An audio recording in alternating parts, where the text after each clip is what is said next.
बाबा हाँ ए का करता रे जंगलवा में हो? क्या करता नहीं बाबू बकरी लेके चरावता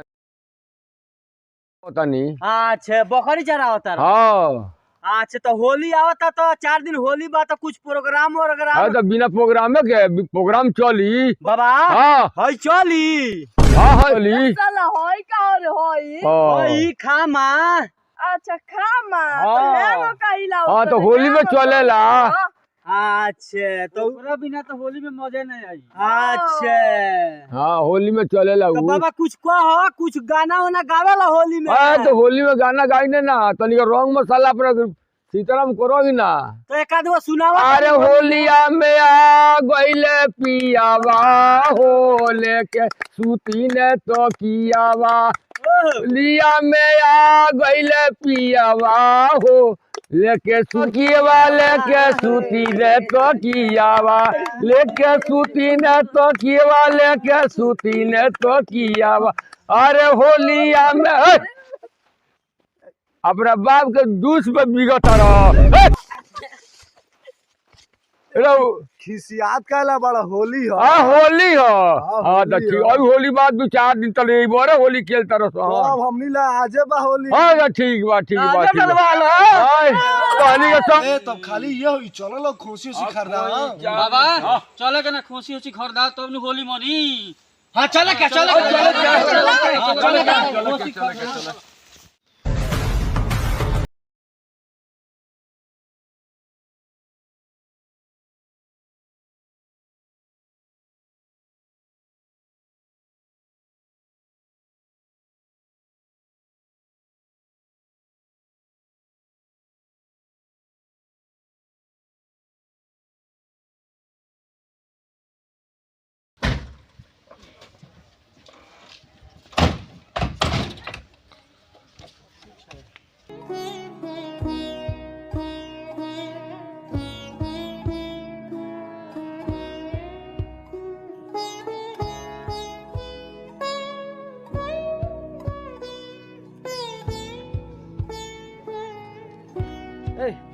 तीन आदमी हेने जाला खुशी देखे, 3 आदमी हमनी के हेने चले के खुशी देखे, मोट मोट खुशी देखे के बा। वो से तो मोट हमरे लगे बा। तू तो हिती चुक बा। ए देखबा तब नु। चलो छोड़ लगी चलो चलो चलो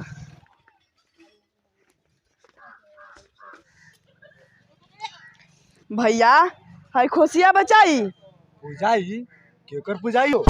कहतन से खोसिया बचाई तई कहता क्या कर पूजाई लागत तई बहिर बा जोर जोर से बोले पड़ी। हां पूछ हो भैया खोसिया बचाई चिल्लात हमर झाट बड़ा सुना त बोला ना जोन बोलते रह अगला होली में चाहिए जालो ना बचाई।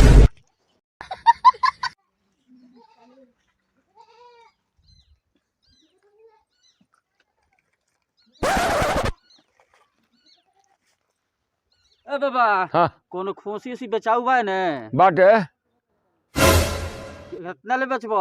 मोटा मोटी 10,000 के बा। मोट छोट बाकी ना मोट बा यही 2 साल से खियावल बा। खुशिया केने बा? अरे देखा ना हो तो चोरता। तब खुशी से मिलल हा। बा हो दे का हो दे देखो ना कितना मोटाइल बा खाली कहत ना 2 साल से किया के रख ले बन देख लो अपनों से। बुढ़वा पगला गेल बा का हो? हमरो तो वही लागत है 2 महीना के खुशी के कहता 2 साल से खिया पिया के रखल में लागत है एकर स्क्रू ढीला बा। छोड़ा लो एकरा ले सुना खरीदाई। चलो चलो तब ठीक है बाबा तब जाता नहीं सो मोय मोय ये सब क्या देखना पड़ रहा। लगाओ ना फोनवा सारवा संग लगे खुशिया मिलल कि ना। अच्छा रुक लगाओ तनी लगाओ। हेलो का रे सरवा खुशिया मिलल कि ना रे? रे सरवा पीले बारिश का रे ए हमार झाट मिलता खुशी सरवा संग से पूछे तनी खुशी बेचाई तो कहतर से पूजाई। एगो तो दिमाग खराब हो गेलो पैदल पैदल चलो चलो। मिलल खुशी कहां मिलो त कहीं खुशी?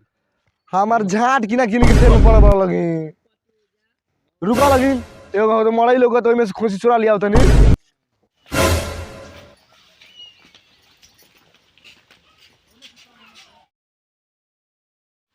हो दे बा देखो तारा कितना मस्त बा, एकरे के ले चलते ठीक बा नु।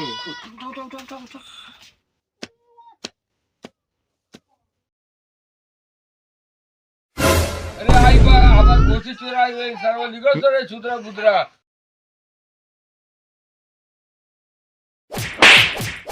सर का पर फाड़ दे, फाड़ अपना तो केस हो जाए, फाड़ दी।